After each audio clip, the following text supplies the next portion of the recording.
창세기 3장 14절부터 21절까지 말씀을 제가 한 절 읽고 또 우리 성도님들이 한 절 읽고 서로 교독합니다. 주 하나님이 뱀에게 말씀하셨다. 내가 이런 일을 저질렀으니 모든 집짐승과 들짐승 가운데서 내가 저주를 받아 사는 동안 평생토록 배로 기어다니고 흙을 먹어야 할 것이다.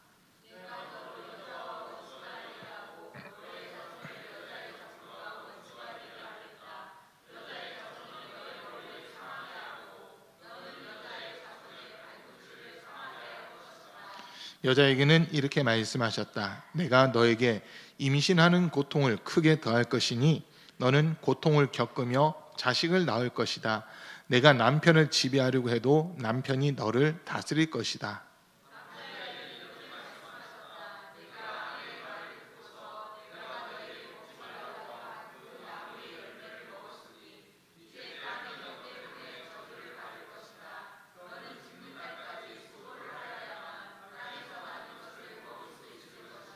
땅은 너에게 가시덤불과 엉겅퀴를 낼 것이다. 너는 들에서 자라는 푸성귀를 먹을 것이다.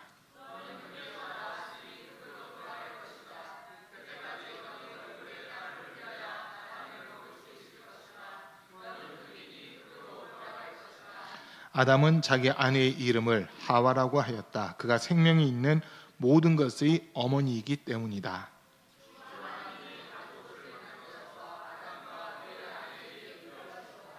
아멘. 오늘 또 이렇게 수요예배 참석하신 우리 모든 성도님들 삶 속에 주님이 주시는 신령한 은혜와 은혜와 복이 늘 충만할 수 있기를 간절히 축복합니다. 우리 주변에 계신 분들에게 주님의 사랑 사랑합니다, 축복합니다 하고 인사하겠습니다. 주님의 사랑 사랑합니다, 축복합니다. 주님의 사랑 사랑합니다, 축복합니다. 성탄절 전에 마지막 수요예배입니다. 그리고 올해 이제 2023년 전체를 놓고 보면 수요예배는 오늘 하고 다음 주 수요일이면 끝나요. 한 해가 끝나는 그 시간인데 한 해 마무리 잘 하시고 또 주님 맡기신 사명들 잘 감당할 수 있는 우리 성도들 되시길 축복합니다. 하나님 앞에 우리가 설 때 주님께서 너 2023년에 뭐 하다 왔니? 이렇게 물어보시면 정말 주님의 은혜를 사모하며 주님의 사랑 안에 거하려고 몸부림치며 살다 왔습니다 라고 대답할 수 있는 우리 성도들 되시길 축복합니다. 2023년을 돌아볼 때 그때 시험 들어가지고요, 제가 교회도 안 나가고 막 반항해서 이러면 큰일 나는 거고요. 오히려 그때 더 큰 은혜를 받으면서 주님께 가까이 나갔습니다. 다시 처음 사랑 회복한 시간들이었습니다. 이런 고백들이 있으면 좋겠다라고 하는 그런 생각을 해보게 됩니다. 이제 지난 주일에 우리가 여자의 후손, 여자의 자손으로 오신 예수님에 대한 말씀을 좀 이렇게 들었는데 마태복음 1장에 기록되어 있는 여인들 얘기를 먼저 좀 했잖아요. 이방인이고 또 사람의 눈을 이렇게 보더라도 좀 부정한 모습들, 어떻게 이런 사람들이 예수님의 족보에 올라갈 수 있지라고 생각될 만한 그런 모습들이었어요. 시아버지와 관계를 맺어서 자녀를 낳고, 그리고 또 다윗의 간통으로 말미암아 또 이렇게 족보에 올라오고, 이방인이었는데 족보에 올라온 그런 사람들이잖아요. 그러다 보니까 이게 뭐지라고 하는 그런 의문들도 좀 생길 수 있는 그런 모습들이었지만, 중요한 것은 그런 사람들까지도 하나님은 사랑하시고 그런 사람들을 이용해서 예수님 오실 길들이 예비되고 준비되게 하셨다라고 하는 거거든요. 완전한 사람들을, 완벽한 사람들을 통해서 예수님이 오신 게 아니라 어떻게 보면 허물 많고 죄 많은 사람들을 중에서 예수님이 태어나시는 그런 모습이었다라고 하는 걸 좀 볼 수 있는 그런 부분들이었습니다. 그리고 이제 여자의 자손으로 올 수밖에 없었던 내용을 창세기 3장에 있는 말씀으로 좀 중심적으로 해서 이렇게 말씀을 전했는데, 오늘 좀 더 이 말씀을 깊이 있게 보려고 합니다. 하나님께서 세상을 창조하실 때 하나님의 형상의 모양을 따라 사람을 창조하시잖아요. 근데 오늘 3장에서 보면 아담과 하와가 소위 범죄하고 타락하게 되는 그 장면이 이렇게 기록되어 있습니다. 에덴 동산에서는 하나님께서 주신 법이 한 개밖에 없었거든요. 법이 많을 필요가 없었어요. 사람이 딱 두 명밖에 없기 때문에 그 두 사람에게 하나님이 요구하신 건 딱 한 가지. 동산 중앙에 있는 선과 악을 알게 하는 나무 열매만큼은 먹지 말라고 하는 이 한 가지 말씀만 딱 주시는 거였거든요. 그것만 해도 그 당시로는 뭐 죄질거리가 없잖아요. 죄질거리가 없으니까 그 한 가지만 지키면 이 사람들은 영생을 할 수 있는 그런 상황들이었습니다. 그래서 이제 하나님께서 사람을 창조하시고 생육하라, 번성하라, 충만하라, 정복하라, 다스리라라고 하는 5가지 복을 명하신 이후에 동산 중앙에 있는 선과 악을 알게 하는 나무 열매만 빼고 너희가 먹고 싶은 건 뭐든지 다 먹어도 된다라고 하는 그 말씀을 이렇게 주셨었거든요. 그런데 오늘 말씀 1절, 본문은 아니지만 본문보다 좀 앞에 1절에서 보면 뱀은 주 하나님이 만드신 모든 들짐승 가운데서 가장 간교하였다라고 하면서 말씀이 시작되고 있습니다. 이 뱀이라는 존재, 우리가 성경을 쭉 보더라도 좀 긍정적으로 아니면 좋은 쪽으로 이렇게 설명되기보다는 부정적인 쪽으로 또 나쁜 쪽으로 설명되는 경우가 더 많이 있거든요. 딱 한 경우는 좋은 쪽으로 이렇게 설명이 되고 있어요. 뱀같이 지혜로우며 비둘기같이 순결하라고 하는 그 부분에서만큼은 뱀이 좋은 쪽으로 이렇게 소개가 되고, 그 외에는 이 뱀에 대해서는 좋은 이미지는 아니거든요. 죄송해요. 제가 그 사람들이 서로 만나면 띠가 어떻게 되냐 막 물어보잖아요. 띠를 물어보신 분들 종종 계시더라고요. 저는 그 띠 얘기하는 거 상당히 싫어요. 왜냐면 제가 뱀띠거든요. 제가 뱀띠. 아, 우리 신정평 원사님도 뱀띠세요? 아, 이제 우리 정광석 원사님 저보다 더 싫어하실 거예요. 용띠예요. 저보다 더 세요. 용띠, 뱀띠 막 이렇게 되면 사실 이게 좋은 그 이미지는 아니잖아요. 좋은 쪽으로는 설명을 할 수 없는 그런 부분들이 있는데, 뭐 다른 동물들도 이제 그 12가지 동물들이 전부 다 땅에 있는 귀신들을 나타내는 거잖아요. 12지신이라고 그렇게 해가지고 12가지 땅에 있는 귀신들, 땅을 다스리는 귀신들이다라고 하는 그런 의미인데, 우리가 예수 믿는 사람이다 보니까 사실 띠는 안 따지게 되거든요. 띠는 안 따지는데, 그런데 어쨌든 이 뱀이라는 동물을 볼 때 구약에서도 보면 이 뱀, 불뱀이 나와가지고 광야에서 이스라엘 백성들을 물어 죽이는 그 일이 있었고, 예수님께서도 바리새인들이라든지 서기관들 가리켜서 독사의 자식들아라고 하면서 이렇게 얘기하시고, 요한계시록에서는 용을 잡았는데 보니까 옛 뱀이고 마귀고 사단이다라고 하는 이런 말씀을 하고 있어요. 그래서 지금 딴 것보다도 이 뱀이 가장 간교하였다라고 하는 이 말은 그냥 그 뱀의 특징 가운데 한 가지라고 보시면 되는데, 뱀의 혀를 보면 두 갈래로 이렇게 갈라져 있잖아요. 한 입으로 두 말을 한다는 거예요. 간교하다는 말은 여기 가서는 이 말하고 저기 가서는 다른 말을 하는 그런 모습을 간교한 모습이라고 하는 거거든요. 여기 가서도 똑같은 말하고 저기 가서도 똑같은 말을 해야 되는데, 여기 가서는 저 사람 욕하고 저기 가서는 이 사람 욕하는 이게 간교한 모습이라는 거거든요. 지금 뱀이 이런 모습이에요. 그 모습만 놓고 보면 마치 박쥐 같아요. 박쥐는 포유류예요, 조류예요? 생물학적으로 보면 포유류입니다. 근데 날개를 가지고 있기 때문에 조류 아니냐 이렇게 또 볼 수 있는 그런 부분들도 있어요.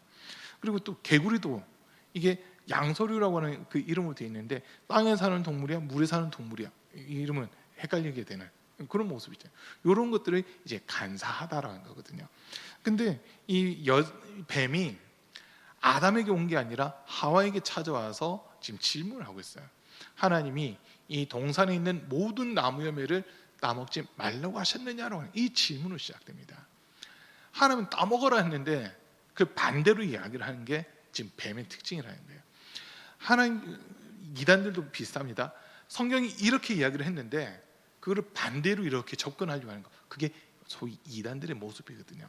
근데 어쨌든 이 뱀이 하와에게 먼저 접근을 하는데, 왜 하와에게 접근을 했을까라고 하는 이 질문이 먼저 주어져요. 이 질문이 주어지는데 대답은요, 아담은 하나님께로부터 직접 말씀을 들었었고, 선악과 따먹지 마라, 이거 따먹는 날 반드시 죽는다라고 하는 말씀을 하나님으로부터 직접 들었어요, 아담은. 그러니까 이거는 아담은 절대 깰 수도 없고 흔들릴 수도 없는 그 상황이에요. 그죠? 그런 반면 하와는 이 말씀을, 똑같은 말씀이지만 이거를 누구를 통해 들었냐면 아담을 거쳐서 들었거든요.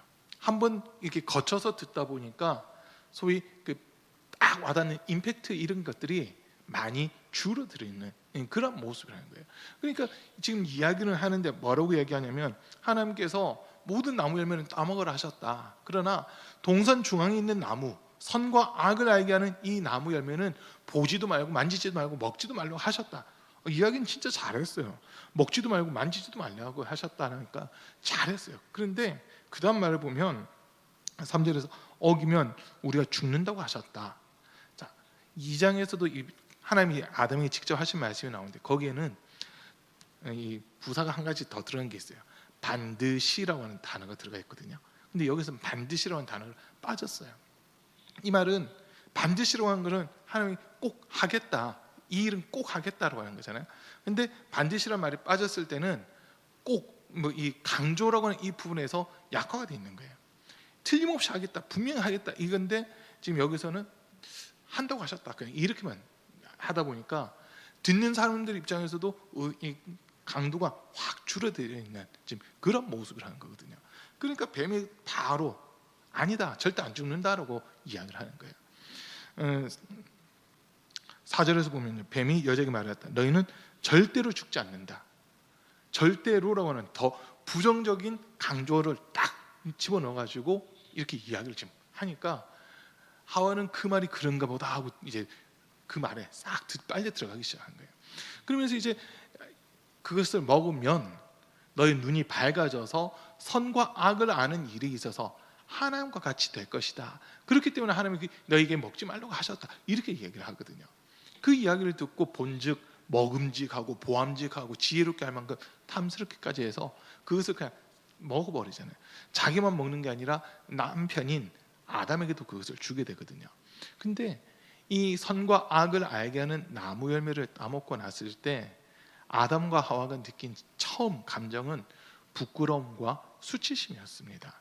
무화과 나무 잎을 엮어서 치마를 만들었지만 금방 말려 올라가 버리고, 그리고 그래서 이제 무화과 나무 뒤에 숨게 되는 이런 모습들이 있잖아요.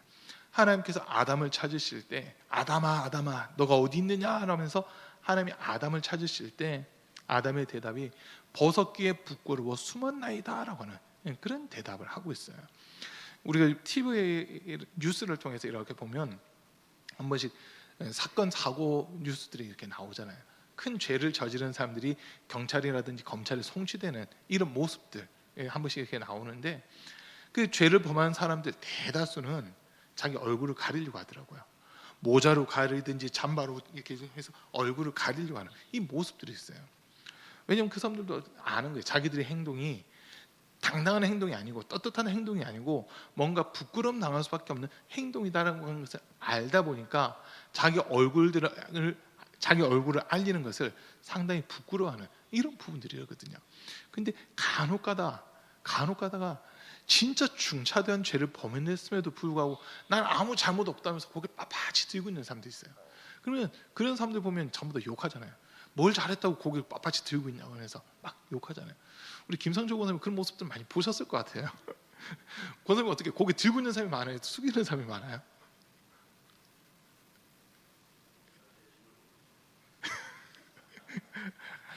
그 죄짓고 잡혔을 때 잘못을 해서 잡혔을 때 잡혀오면서 고개를 빳빳이 들고 있는 사람이 많은지 아니면 고개를 숙이고 이렇게 들어온 사람이 많은지 저는 사실 그게 좀 궁금하더라고요. 방송에서 나오는 거는 다들 고개 숙이고 있고 찍지 마요 뭐 이런 모습들이 많다 보니까 그게 많을 것 같긴 해요.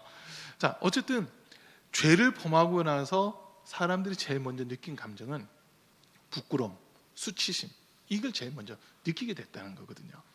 자, 이 모습 속에서 지금 하나님을 아담을 찾으시고 또 아담에게 다시 물으시잖아요. 내가 너더러 먹지 말라고 한 선과 악을 알게 하는 나무 열매를 먹었느냐라고 하는 이 질문을 하시거든요.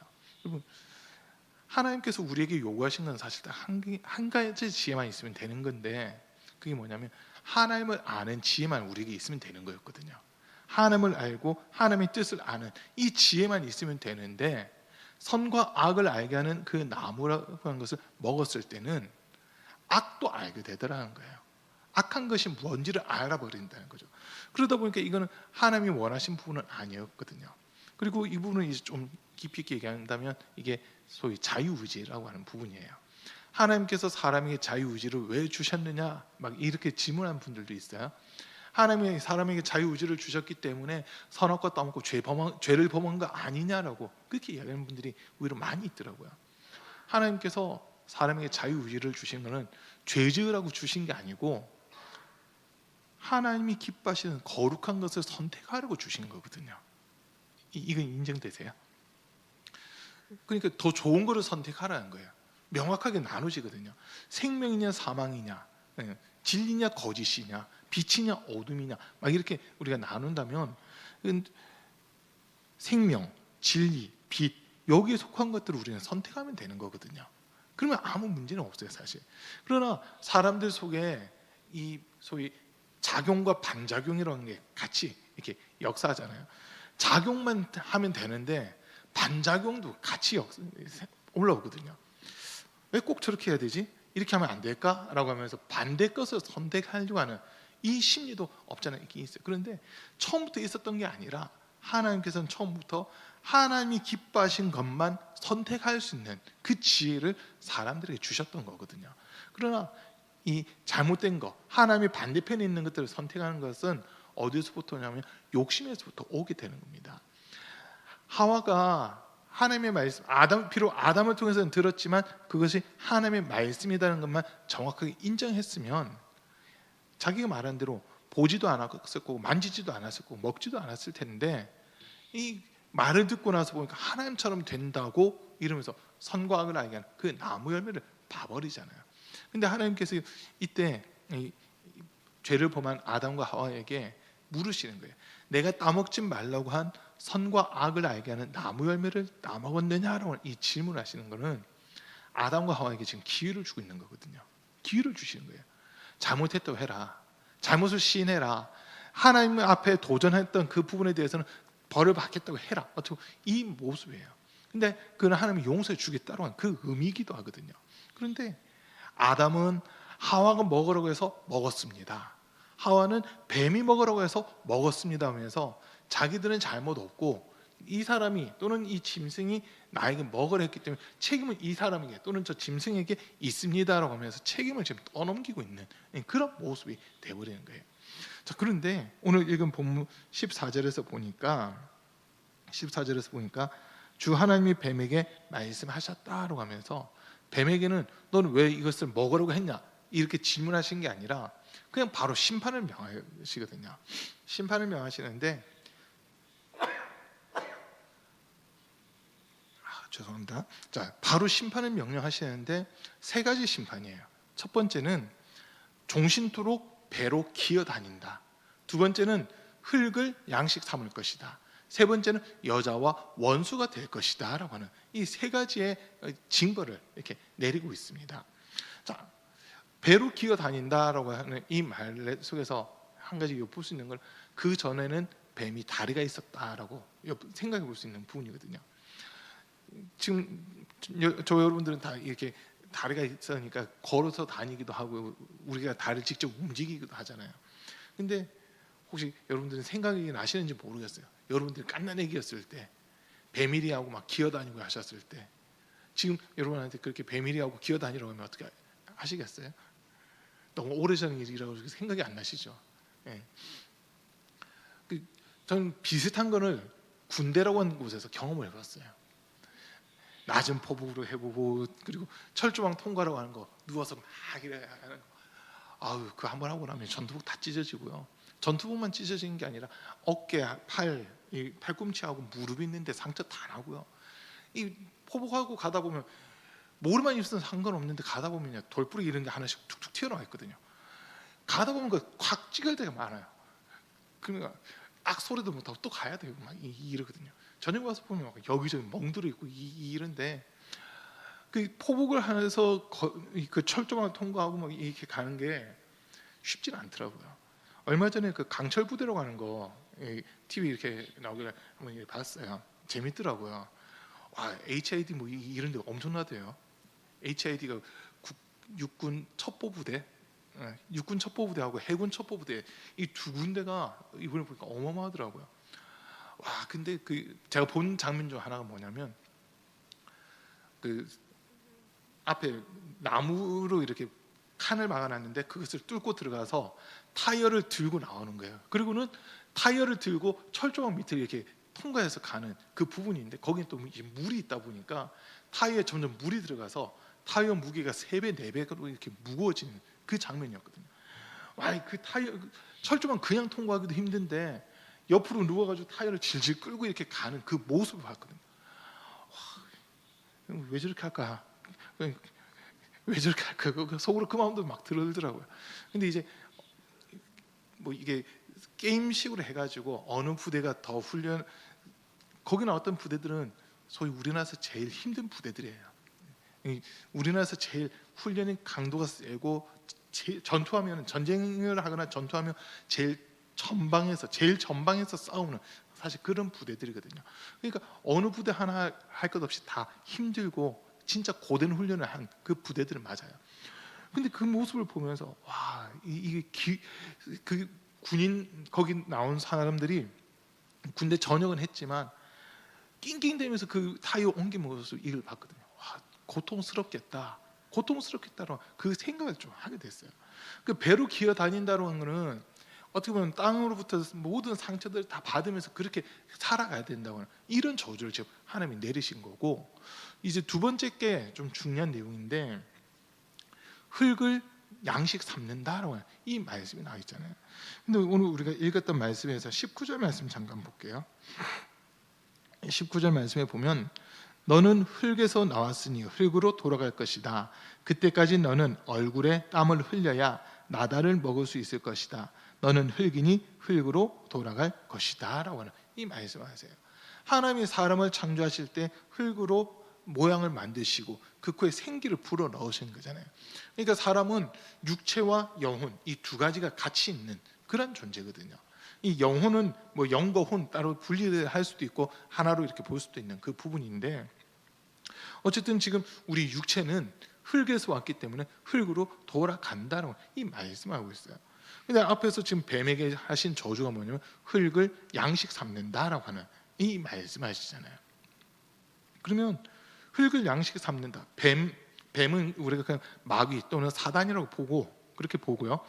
그렇게 했을 때 그 뱀이 지금 요구하는 게 뭐냐라고 했을 때 뱀이 먹고 살아가는 게 육체라고 하는 거거든요. 우리 육체.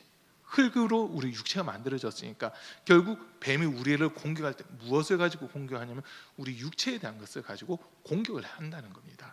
이게 이제 요한 1서에 나와 있는 말씀으로 해서 본다면 육체의 정욕, 안목의 정욕, 이생의 자랑이라고 하는 거, 이걸 가지고 사람들을 시험 들게끔 만들고 하나님의 사랑에서 떨어뜨리는 그 일들을 행한다라고 이렇게 우리가 보면 되는 거예요. 근데 이 뱀 지금 하실 말씀이 14절 다시 보면 사는 동안 평생토록 배로 기어다니고 흙을 먹어야 할 것이다. 한순간만 흙을 먹는다 아니면 한순간만 배로 기어다닌다가 아니라 평생토록이라고 하는 이 네 글자를 적어놨잖아요. 그러면 이 영적으로 의미에서 마귀라는 존재가 자기가 심판받을 때까지 육체에 의존해서 살아가는 그 사람들을 양식 삼고 그들을 미혹하고 유혹하는 이 일이 끊임없이 이어진다. 이렇게 우리가 볼 수 있는 그런 부분이라는 거거든요. 갈라디아서 로마서부터 보면요, 로마서 8장에서는 육의 생각과 영의 생각 두 개를 나누고 있습니다. 주일날 오후 예배 때 영의 생각, 육의 생각 나눈 것처럼 로마서 8장에서 그걸 이야기해 주는데 육신의 생각은 사망, 영의 생각, 성령이 주시는 생각은 생명과 평안이라고 하는 이 말씀을 분명하게 이렇게 하고 있고요. 또 갈라디아서 5장에서 보면 육신의 소욕과 성령의 소욕이라고 하는 것을 서로 이렇게 대적을 한다라고 하는 그 말씀이 나와요.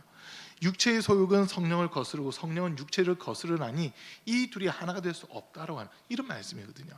그러면서 육체의 열매들, 육체의 소욕이라는 것이 현자하다고 하면서 육체의 일은 현자하니 음행과 더러운 것과 술수와 당짓는 것과 수근수근 되는 것과 모함하는 것과 뭐 이런 것들이 쭉 나와 있어요. 우상 숭배도 역시 포함되고 막 그런 것들이 쭉 나열되다가 뒤에 가서는 그러나 오직 성령의 열매는 사랑과 희락과 화평과 오래 참음과 자비와 양선과 충성과 온유와 절제니 이 같은 것을 금지할 법이 없느니라라고 하는 이 말씀을 주시잖아요. 그러면 마귀가 우리를 유혹하고 미혹할 때 영적인 부분 가지고 미혹하는 게 아니라 사실은 육적인 걸 가지고 우리를 미혹을 한다는 거예요. 수요일 날 저녁에는 수요 예배를 드려야 되는 거 맞잖아요. 그런데 이제 여러 상황들을 되는 거예요. 바쁘잖아, 피곤하잖아, 지쳤잖아, 이러잖아. 그러니까 오늘 하루는 쉬어도 돼. 기도하려고 하는데 기도는 내일부터 해. 전도해야 돼. 전도 너도 뭐 하루밖에 못 썼는데 무슨 전도야. 온갖 미혹을 다 줘요. 그러면서 전도하기 전에 너나 잘해 막 이런 마음도 줄 수 있고요. 분명 하나님께서 우리가 이게 명하신 부분들이 있잖아요. 뭐 잘 아시는 말씀 데살로니가전서 5장 16절 이후에 있는 말씀 보면 항상 기뻐하라, 쉬지 말고 기도하라, 범사에 감사하라. 이 세 개만 놓고 보더라도 마귀는 우리에게 뭐라고 하는지 아세요? 지금 너 상황이 기뻐할 수 있는 상황 아니잖아라고 하면서 다른 상황들을 보게끔 만들어요. 다른 환경을 보게끔 만들고 다른 상황을 보게끔 만들어요. 그리고 감사해야 되는데 너 진짜 감사할 조건들이 있는 거야 하면서 의심을 하게끔 하는 그런 부분들도 있고요.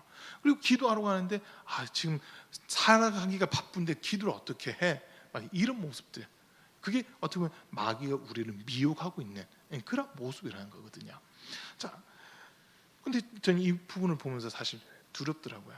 마귀가 항상 우리를 공격할 때는 우리 육체와 관련된 거 가지고 공격을 하거든요. 육체와 관련된 거 가지고 공격을 해요. 내가 조금만 감기 걸려 보세요. 몸은 감기 걸린 거 맞아요. 감기 걸렸다 치고 그리고 감기가 걸렸고 몸에 아픔이 있어요. 그러다 보니까 이렇기 때문에 난 오늘 교회 못 가라고 하면서 이 상황을 그냥 정당화시켜 버리는 이런 모습들도 사실 많이 있거든요. 그게 많이 있더라고요. 근데 우리 주님은 우리가 주님이라기보다는 우리가 다시 한 번 더 보는 거예요. 내가 감기 걸린 거랑 예배 드리는 거랑 주변 사람들한테 좀 피해는 줄 수 있겠죠. 그러나 예배 드리는 거랑은 크게 상관없어요. 기침할 요즘 마스크가 워낙 잘 돼 있으니까 기침하더라도 마스크 쓰고 기침하면은 그 기침의 파편들은 그냥 자기만 마시면 되니까. 그런데 어쨌든 그런 상황들, 그 상황을 더 크게 보는 거예요. 하나님의 뜻을 이루어가는 것보다도 지금 내가 처해 있는 환경, 상황 이걸 더 크게 보다 보니까 이게 더 급하고 이게 더 크게 보이고 이게 더 중요하게 보이다 보니까 정작 하나님이 기뻐하신 일들에서는 한 발짝 물러서게 되는 이런 모습들. 그런 거로 마귀는 우리를 공격한다는 거거든요. 기도해야 돼. 맞아, 기도해야지. 그런데 오늘 하루 쉬고 내일부터 기도해. 지금 당장 하는 게 아니라 내일부터 해. 미루게끔 하는 거죠. 나 성경 읽어야 돼. 피곤하잖아. 오늘 그냥 자고 성경 읽으면 아침에 읽어. 왜 밤에 읽으려고 해? 이런 생각들을 우리가 계속 집어넣는다는 거거든요. 그러다 보니까 내 몸이 좀 더 편한 걸로, 좀 더 쉬운 걸로 하나님의 뜻을 이루어가는 것을 어떻게 해서든 지연시키고 방해하려고 하는 이런 모습들이 많이 있는데 그게 대다수가 우리 육체와 관련된 것으로 이렇게 미혹을 하고 있다라고 하는 거거든요. 그래서 우리가 이 부분을 보면서 이 마귀란 존재는 예수 믿는 성도들이 주님 사랑 안에 더 깊이 들어간 것을 이토록 방해하려고 하는구나. 그래서 우리에게 육체의 정욕, 안목의 정욕, 이생의 자랑을 끊임없이 공격을 하고 있다라고 하는 거거든요. 이걸 우리가 넘어가잖아요. 그러면 더 이상 자기가 공격할 수 없다는 게 인정되면 그때부터는 우리가 공격 못 하거든요. 다른 거로 또 공격하겠죠. 그런데 육체의 정욕을 이기지 못하면 안목의 정욕 못 이기고요. 안목의 정욕 못 이기면 이생의 자랑 이걸 못 이겨요. 하나라도 이겨봐야 그 다음 이길 수 있는 힘이 우리에게 생기는 거거든요. 그래서 지금 이런 부분들을 이렇게 얘기하고 있고요. 그러면서 이제 또 세 번째 하나님이 뱀에게 내리신 저주가 뭐냐면 여자와 원수가 되게 한다는 거예요. 이게 이제 오늘 말씀에서 제일 중요한 부분인데 지난주에 들었던 여자의 후손이라는 부분과 직접적으로 연결된 게 이제 이 말씀이거든요. 여자와 원수가 된다. 그리고 여자의 후손과 뱀의 후손이 서로 또 원수가 된다라고 하는 이런 이야기를 해요. 옛날에 막 무협지라든지 이런 거 보면 제일 많이 나온 대사가 아버지의 원수를 내가 갚겠다 막 이런 게 있었잖아요. 다 지금 그런 거 한 번씩 보셨죠? 이 아버지 원수, 내가 아버지 원수 갚겠다 하면서 싸워요. 그 이기고 나면 또 저쪽에서 그 자녀가 와가지고 우리 아버지 원수 하면서 또 이렇게 붙는 막 그런 모습도 옛날에 되게 많이 있었거든요. 지금 그런 식으로 가는 거예요. 근데 여기서 중요한 단어가 뭐냐? 여자의 후손이란 말이거든요. 여자의 후손. 그러면 인류 역사상 여자의 후손이라고 이야기할 수 있는 사람은 예수님 한 분밖에 없습니다. 인류 역사 전체를 놓고 보더라도 여자의 후손이라고 이야기할 수 있는 분은 예수님 한 분밖에 없어요. 그러면 예수님과 마귀가 서로 원수가 되고 서로 대적하는 이런 모습이라는 거거든요. 근데 오늘 15절 말씀 다시 볼게요. 내가 너로 여자와 원수가 되게 하고 너희 자손을 여자의 자손과 원수가 되게 하겠다. 여자의 자손은 너희 머리를 상하게 하고 너는 여자의 자손의 발꿈치를 상하게 할 것이다. 자, 지금 여자의 후손은 뱀의 머리를 상하게 하고 뱀은 여자 후손의 발꿈치를 상하게 한다라고 하는 이 부분이 나와 있잖아요. 지금 창세기 3장에면 예수님 태어나시기 전 4,000년 전이라고 보시면 되거든요. 예수님이 이 땅에 태어나시기 전에 4,000년 전에 하나님께서 지금 이 모습을 보여주고 있는 거예요. 여자의 후손이 태어날 것이라고 미리 얘기를 하잖아요. 근데 왜 이렇게까지 여자의 후손이란 말과 뱀에 대해서 심판하는 이 모습이 같이 지금 묶여져 있냐면 오늘 본문 보면서 준비하면서 제 머릿속에 떠오른 글씨가 네 글자짜리 말이 하나 생각난 게 있었거든요. 결자해지라고 하는 말이거든요. 들어보셨죠? 결자해지. 결제한 거를 갖다 취소한다 이거 말고요. 결자해지. 이 묶은 사람이 풀어야 된다는 거잖아요. 그러니까 하나님 앞에서 죄를 범한 게 아담이 먼저 죄를 범한 게 아니라 여자가 죄를 범했어요. 그런데 이 죄를 여자가 죄를 범하긴 했지만 누구 때문에 죄를 범했느냐? 뱀 때문에 죄를 범한 거거든요. 그러니까 이 둘 사이의 관계를 여자가 결국 해결을 해야 된다라고 하는 이 부분이죠. 이 땅에 태어난 99.99999%의 사람들, 예수님을 제외한 모든 사람들은 남자와 여자 사이에서 태어났습니다. 우리나라 신화들 보면 박혁거세가 아래에서 태어났다면서요. 그럼 그거는 포유류는 아니잖아요. 아래에서 태어났으면 이건 포유류라고는 할 수 없을 텐데 박혁거세는 죄송해요. 이 자리에 지금 밀양박 씨 안 계시죠? 박혁거세 그러니까 밀양박 씨 시주잖아요. 박혁거세라든지 또 주몽이라든지 이런 사람들이 막 아래에서 태어났다 우리나라 그런 전설들이 내려오는데 아래에서 태어났으면 그들의 정체는 도대체 뭘까 혼자 막 궁금해하기는 합니다. 어쨌든 이 땅에 태어난 모든 사람들은 예수님을 제외한 이 땅에 태어난 모든 사람들은 남자와 여자 사이에서 태어난 거거든요. 남자와 여자 사이에서 태어나요. 주일날도 잠깐 말씀드렸지만 죄라고 하는 것은 아버지를 씨를 통해서 자녀에게 전가가 되는 거거든요. 여자가 죄가 없다는 건 아니에요. 여자분도 죄가 있지만 자녀에게 죄가 전가되는 것은 여자 때문에가 아니라 남자 때문에 자녀에게 전가가 되는 겁니다. 그래서 이 땅에 태어난 모든 사람들은 죄인으로 태어난 거거든요. 로마서에서 뭐라고 얘기하냐면 의인은 없나니 한 사람도 없다라고 이야기하고요. 모든 사람이 죄를 범하였음에 하나님의 영광에 이르지 못하였더니라고 하는 이 말씀을 주시는 거예요. 그러나 예수님에게만큼은 성경 전체가 뭐라고 얘기하냐? 그분에게는 죄가 없다라고 하는 이 말씀을 하시는 겁니다. 자, 예수님이 이 땅에 오신 목적, 우리가 그냥 일반적으로 얘기할 때는 우리를 죄에서 구원하기 위해 예수님이 이 땅에 오셨습니다라고 하는 이 고백들을 해요. 여러분 맞죠? 아닌가요? 맞으면 맞다, 아니면 아니다. 뭔가 대답이 있으셔야 되는데 고개만 끄덕끄덕이신 것 같아요. 우리가 일반적으로 그렇게 얘기하잖아요. 예수님이 이 땅에 오신 것은 우리를 구원하기 위해서, 우리를 죄와 사망으로부터 구원하기 위해 예수님이 이 땅에 오셨다라고 하는 그 말씀이에요. 틀린 말이 아니라 맞아요. 그런데 성경에서 말하고 있는 것을 좀 더 구체적으로 이렇게 본다면 요한 1서 3장에서는 예수님이 오신 목적을 두 가지 얘기하는데 하나는 죄를 없애기 위해서 오셨고요. 또 다른 하나는 마귀의 일을 멸하기 위해서 오셨다라고 그렇게 기록하고 있습니다. 죄를 없애고 마귀의 일을 멸한다는 거예요. 죄의 값은 사망, 그러나 마귀의 일은 우리를 영생에 이르지 못하도록 죄를 지을 수밖에 없도록 환경과 상황을 만들고 하나님과 우리 사이의 관계를 멀어지게끔 하는 이 일을 하고 있다는 거거든요. 이사야 59장 1절 2절 말씀을 보면 여호와의 팔이 짧아 구원치 못하심도 아니요 여호와의 귀가 둔하여 듣지 못하심도 아니라 다만 너희의 죄악이 너희와 너희 하나님 사이를 내었고라고 하는 이 말씀을 주잖아요. 죄가 하나님과 우리 사이에 담을 중간에 담이 돼서 분리를 시켜놨다는 거예요. 분리가 되고 단절이 되는 이 상황이라는 거거든요. 그런데 예수님이 오신 거는 이 중간에 막힌 담을 허물기 위해서 예수님이 이 땅에 오신 겁니다. 하나님과 우리 사이 화해라고 하는 이거를 이루기 위해서 예수님이 오셨는데 중요한 거는 죄의 값은 사망이라는 거거든요. 욕심이 잉타한즉 죄를 낳고 죄가 장사한즉 사망을 낳느니라. 죄의 값은 사망이요 하나님의 은사는 그리스도 예수 안에 있는 영생이니라라고 우리에게 분명히 말씀해 주시잖아요. 그러니까 우리에게 생명 주시려고 영생을 주시려고 마귀의 이 소나기에서부터 우리를 벗어나게 하시려고 예수님이 이 땅에 오셨다는 거예요. 그래서 예수님이 하신 말씀 마귀를 멸하기 위해서 오셨다는 거거든요. 에베소서 4장에 있는 말씀을 놓고 보면 마귀를 대적하라라고 죄송해요. 야고보서 2장 야고보서에 있는 말씀을 보면 마귀를 대적하라. 그러면 너희를 피할 것이다.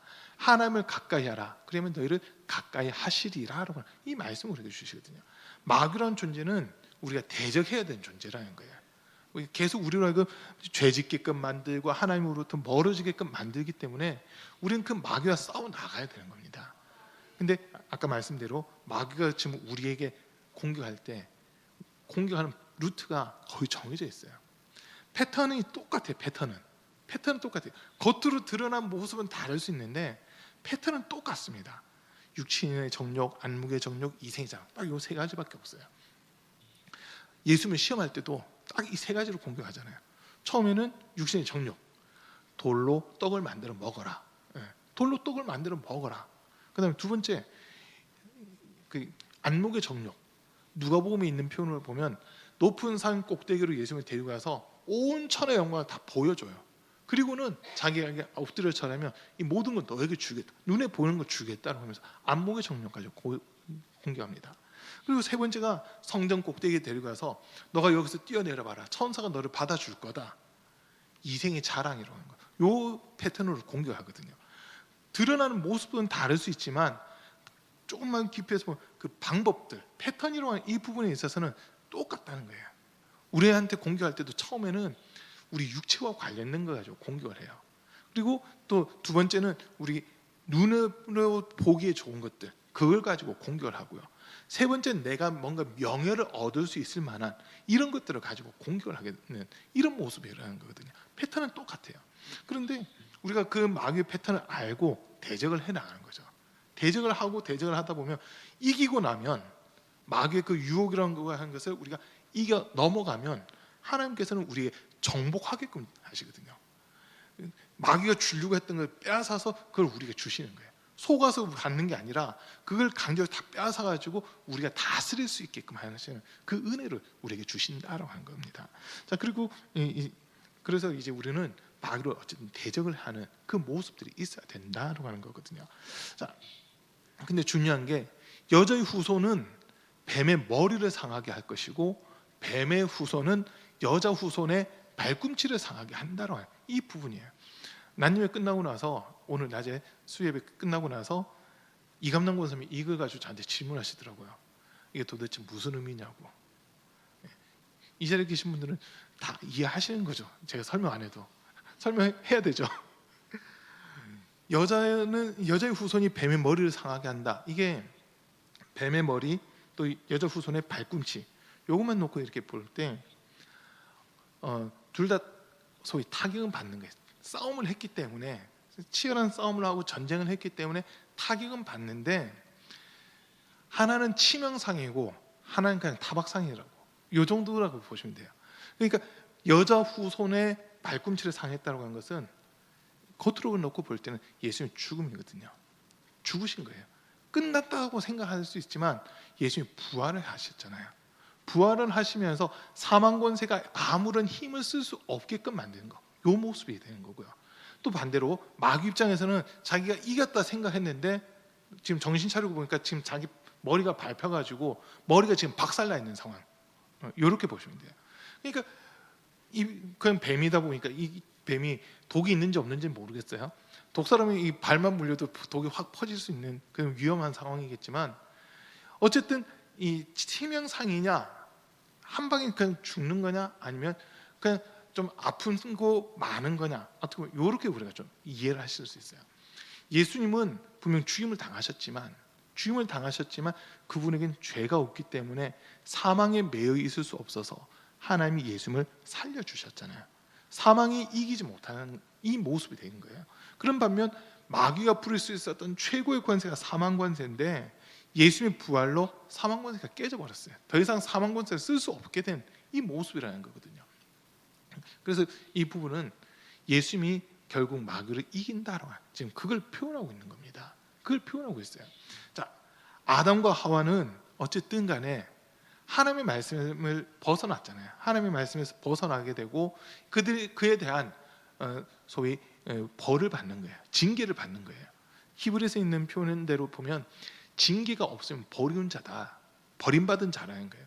지금 아담과 하와에게 하나님이 징계를 하시지만 이들을 심판하는 건 아니다는 거거든요. 다시 기회를 주시는 거예요. 죄에 대한 벌은 받고 다시 시작할 수 있는 그 기회를 이제 주시는 건데, 여자에게는 한쪽으로 보면 버린 것처럼 보이지만 기회를 주시는 게 생명을 잉태할 수 있는 그 은혜를 지금 주시잖아요. 생명이 이어갈 수 있게끔 했다고 한 거거든요. 겉으로 드러날 때는 임신하고 출산하는 그 고통이 더해진다는 거예요. 죄송해요. 아기 낳는 고통을 저는 잘 몰라요. 모르는데 얘기를 들어보니까, 저희 박은혜 사모한테 얘기를 들어보니까 넷 중에서 셋을 자연분만했거든요. 셋은 자연분만하고 막내 용준이만 제왕절개를 했어요. 거꾸로 있어가지고 거꾸로 있었어요. 너무 편하게 다리 딱 꼬고 있잖아요. 딱 앉아 있더라고요. 거꾸로 머리가 밑으로 있어야 되는데 머리가 위로 번쩍 올라가 있고, 이 여자 그 아기가 나오는 그 입구 쪽을 발로 딱 맞고는 난 안 나갈 거야 이러면서 있잖아요. 딱 버티고 있더라고요.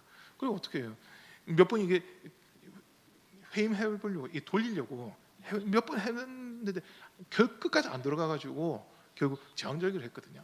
근데 자연분만한 위에 애들 셋에 대해서 얘기를 해주는데, 창준이 나올 때는 진짜 아무것도 몰랐잖아요. 저희가 아침 7시에 병원 갔는데 12시 1분에 태어났거든요.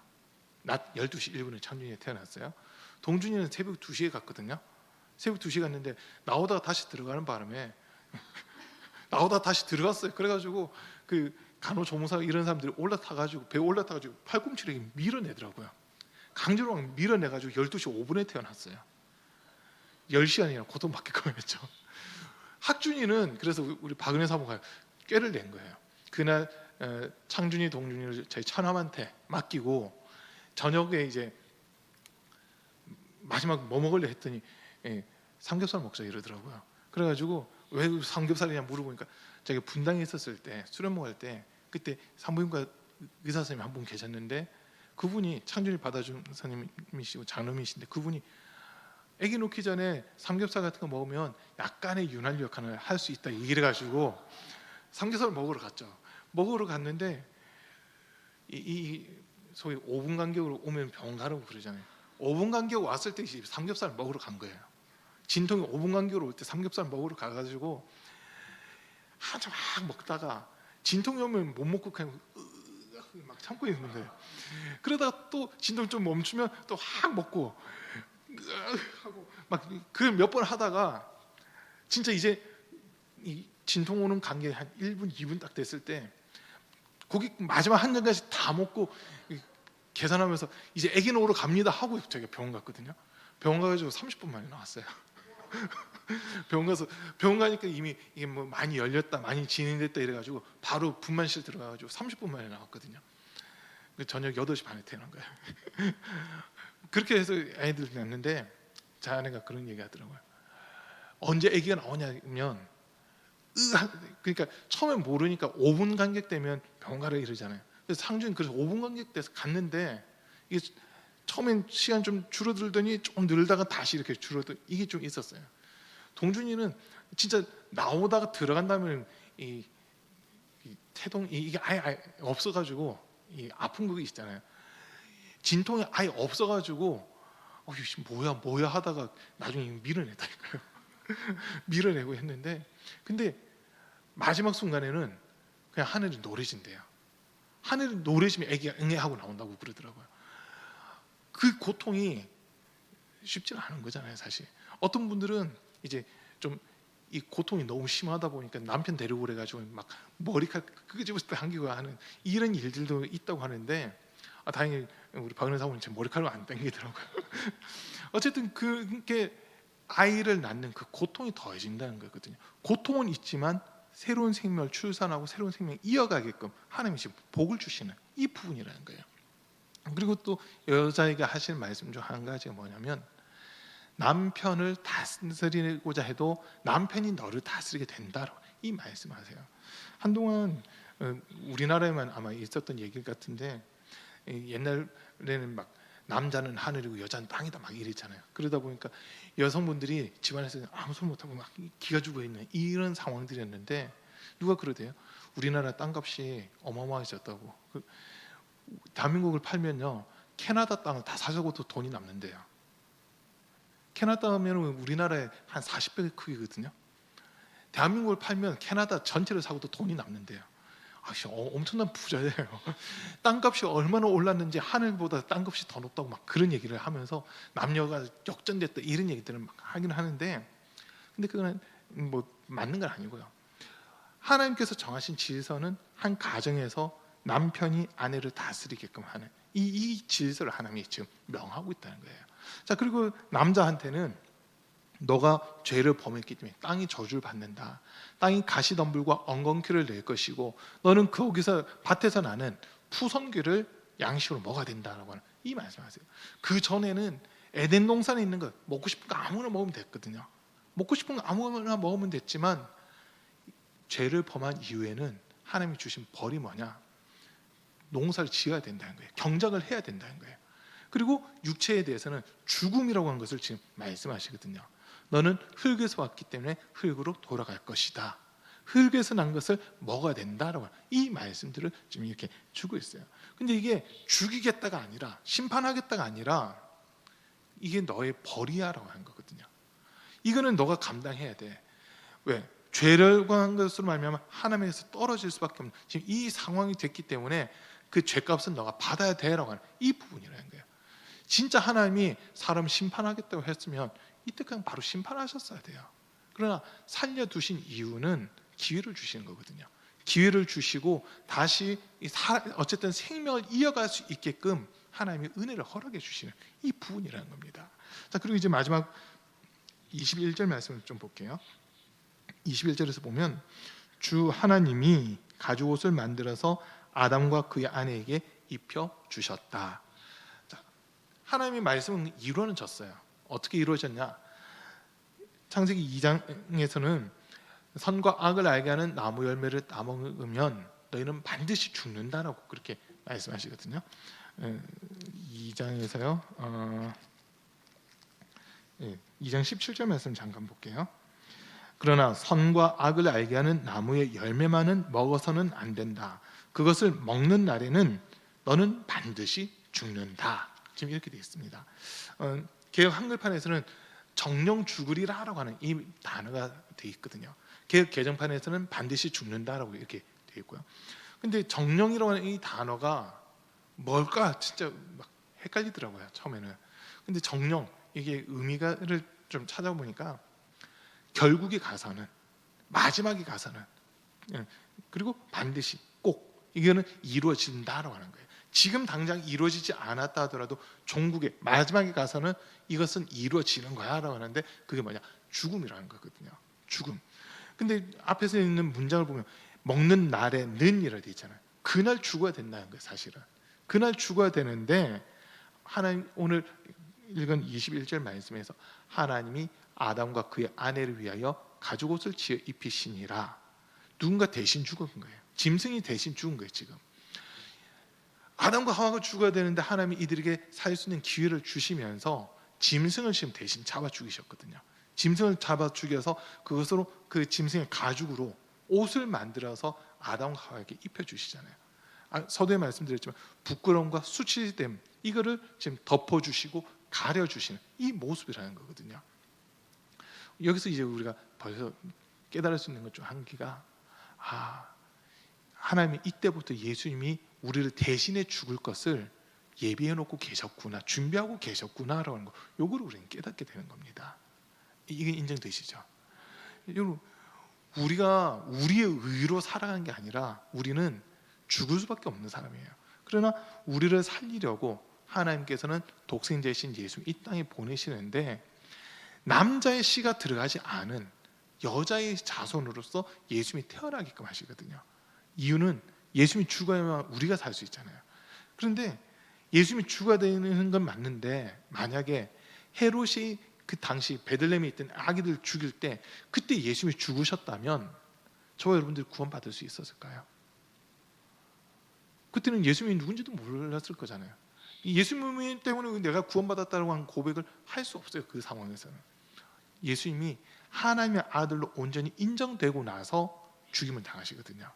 베드로가 주는 그리스도시요 살아계신 하나님의 아들이십니다라고 고백을 했고, 그리고 변화산에서 하나님이 이는 내가 사랑하는 아들이다 너희는 그의 말을 들으라고 하는 이 두 고백을 통해서 예수님이 하나님의 아들이시다라고 하는 것을 명확하게 인정받으신 거예요.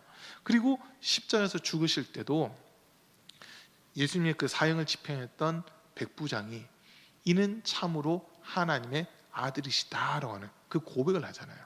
이 모습을 통해서 우리는 예수님이 하나님의 아들로서 죽임 당하셨기 때문에 우리가 살 수 있는 길이 열렸다, 이걸 인정할 수 있는 거거든요. 그냥 한 사람이 죽었기 때문에 우리가 산 것이 아니라 죄가 전혀 없으신 예수님이, 하나님의 아들이신 예수님이 온 인류의 죄를 다 뒤집어 쓰고 죽임 당하셨기 때문에 우리가 살 수 있는 그 길이 열리게 된 겁니다. 짐승이 죽어서 아담과 하와가 살 수 있는 그 길이 열린 것처럼 예수님이 죽음으로 우리가 하나님의 자녀가 되는 권세도 얻게 되고 또 우리가 살 수 있는 그 길이 열리게 되었다는 거거든요. 그래서 예수님이 여자의 후손으로 태어나실 수밖에 없었던 그 이유가 이렇게 창세기 3장에서 명확하게 기록이 되어 있는 겁니다. 예수님이 남자의 후손으로 태어나셨다면 죄를 가지고 있는데 자기 죄 때문에 죽는 거예요. 그러면 예수님은 여자의 후손이시기 때문에 죄가 없고, 더 나아가서 여자의 후손이시기 때문에 마귀를 멸할 수 있는 유일한 분이시고, 우리를 대신해서 죽임 당하시면서 우리의 부끄러움들, 수치됨을 덮어주시고 가려주시고 기억지 않겠다고 말씀하시는 그 은혜를 우리에게 허락해 주신 겁니다. 그래서 우리 사랑하는 성도님들이 주님 앞에 서는 그날까지 정말 예수님으로 말미암아 내가 구원받았다라고 한 것을 분명하게 인정하는 믿음의 성도님들 될 수 있기를 축복합니다. 주님 앞에 설 때 부끄러움 당하는 자가 없고 정말 착하고 충성된 종아 잘 하였도다라고 칭찬 들을 수 있는 우리 성도님들 되시기를 간절히 축복합니다. 우리 잠깐 기도하겠습니다. 오늘 말씀 들은 거 생각하시면서요, 주님, 예수님이 이 땅에 오신 것은 죄를 없애고 마귀의 일을 없애기 위해서인데 우리가 육체의 정욕대로 살아가는 것이 아니라 마귀를 대적하고 또 영적 전쟁에서 날마다 이기고 승리하는 삶이 되게 도와주옵소서. 예수님의 그 피의 공로를 인정하는 믿음 갖게 하시고 성령으로 충만케 하시며 주 앞에 서는 날 정말 칭찬 들을 수 있는 우리가 되게 해달라고, 주님 앞에 서는 그날까지 우리 믿음 흔들리지 않게 해달라고 오늘 말씀 듣고 생각하면서 주여 세 번 부르고 함께 기도하겠습니다. 주여.